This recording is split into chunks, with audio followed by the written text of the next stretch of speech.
Bienvenue au pays de la liberté. Aujourd'hui, nous nous plongeons dans les secrets incroyables et les plus dingues de l'un des monuments les plus appréciés d'Amérique, la Statue de la Liberté. Alors prenez votre popcorn et préparez-vous à être époustouflé par ses faits sur Lady Liberty. Préparez-vous à vous dire « Ah tiens, ça je ne le savais pas », plus de fois que vous ne pouvez le compter, alors que nous embarquons pour un voyage chez nos voisins américains.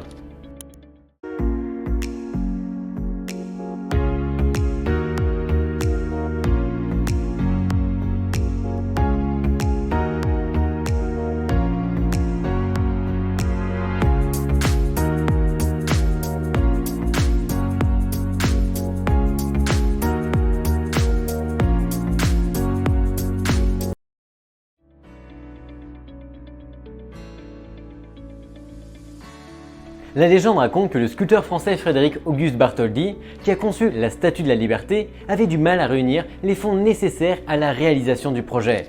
Il se tourna vers son ami et chimiste renommé, Jules Julien, pour lui demander de l'aide. Julien, connu pour ses talents de farceur, a imaginé un plan brillant. Faire croire aux gens que la statue était en or massif.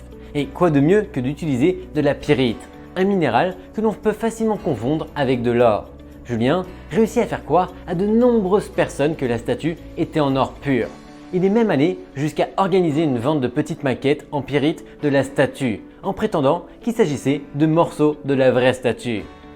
Il est nécessaire de dire que son projet a connu un énorme succès et a permis de récolter des fonds indispensables à la construction de la statue.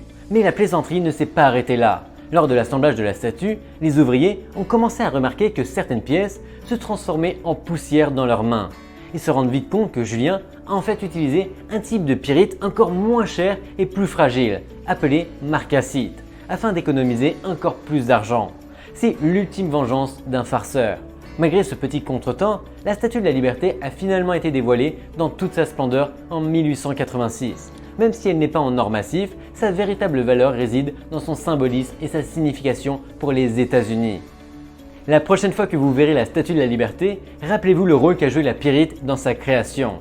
Et peut-être, juste peut-être, faites un clin d'œil à Jules Julien pour ses tactiques de collecte de fonds intelligentes bien que malicieuses. Après tout, sans lui, la statue n'aurait peut-être pas été achevée à temps pour son inauguration. Voilà mes amis, la vérité périlleuse qui se cache derrière la construction de la Statue de la Liberté.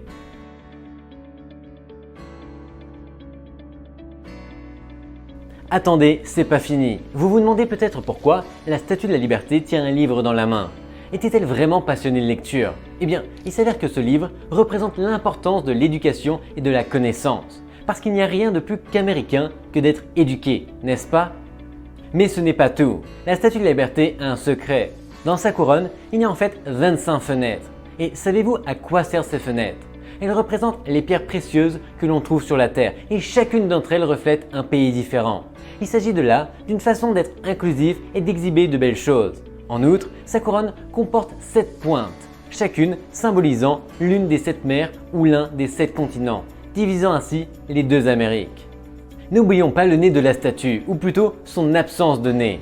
Oui les amis, car la Statue de la Liberté était conçue à l'origine avec un nez, mais elle a ensuite été modifiée pour avoir un nez cassé. Pourquoi me diriez-vous? Eh bien on a dit que le nez original était trop fragile et qu'il se cassait sans cesse. Alors on a décidé de l'enlever tout simplement. Voilà un projet de bricolage qui a mal tourné.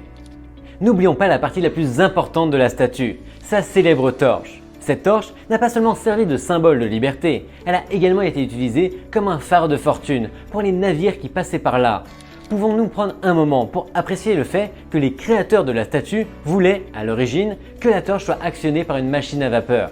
Pouvez-vous imaginer Lady Liberty posant nonchalamment avec une torche actionnée par une machine à vapeur? Un vrai retour en arrière.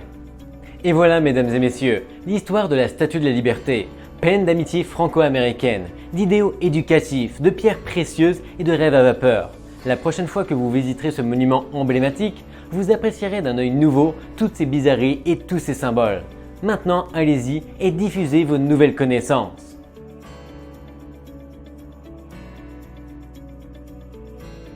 Eh bien, pas si vite mes amis. Laissez-moi vous raconter comment la grande Lady Liberty est venue orner les rivages de l'Amérique. Tout a commencé avec un homme nommé Gustave Eiffel, qui n'était pas étranger à la construction de magnifiques structures en fer. En fait, son travail sur les squelettes internes de la Statue de la Liberté était si impressionnant qu'il a fait parler de lui. Mais la véritable œuvre de cette création colossale n'est autre que Frédéric Auguste Bartholdi, un sculpteur français qui a le don de créer des chefs-d'œuvre. La légende veut qu'il se soit inspiré du visage de sa chère mère pour concevoir ces statues étonnantes. Mais n'oublions pas non plus l'influence grecque sur son œuvre. La construction de cette statue n'est pas une mince affaire. Eiffel et son équipe doivent veiller à ce que les nervures en fer de la statue n'endommagent pas sa couche extérieure en cuivre. Ils ont donc eu l'idée géniale de recouvrir les supports de cuivre, évitant ainsi tout choc potentiel. Après tant d'efforts et de dévouement, la Statue de la Liberté se dresse fièrement à la pointe de l'île de Manhattan, accueillant chaque jour des milliers de visiteurs.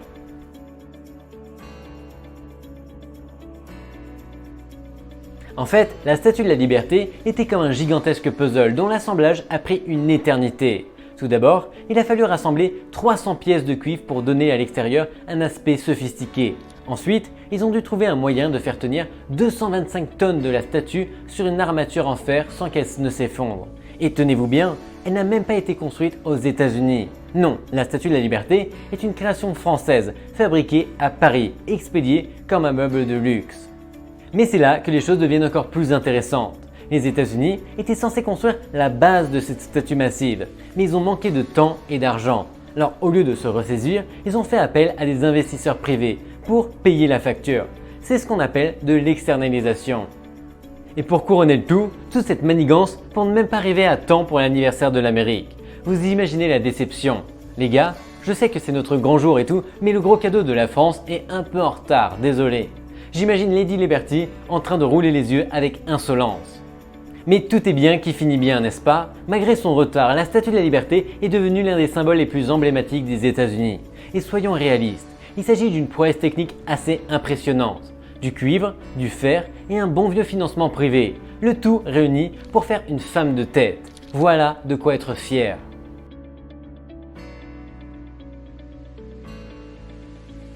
En 1886, cette dame imposante a quitté la France pour les États-Unis par bateau. Mais le plus important, c'est qu'elle est arrivée en 350 pièces. Pouvez-vous imaginer essayer d'assembler une statue de 151 pieds avec seulement quelques rivets et boulons? C'est un véritable puzzle. Mais avant d'atterrir dans la grosse pomme, la Statue de la Liberté a pris des vacances à Paris pendant 1 an. C'est vrai, elle a vécu dans la ville de l'amour avant de devenir officiellement new-yorkaise. Et sachez que sa tête, jusqu'à sa couronne et ses 7 pointes, a même fait l'objet d'une exposition. Je parie que les Parisiens ont été très déçus de la voir partir. La véritable vedette de cette histoire est un homme nommé Joseph Pulitzer. Non, pas le lauréat du prix, mais le rédacteur en chef du New York World. Ce type a eu l'idée géniale d'impliquer les citoyens de New York dans le transport de la Statue de la Liberté. Il a lancé une campagne de dons et en l'espace de 5 mois, il a récolté la somme faramineuse de 120 000 $. C'est une belle somme pour les années 1880.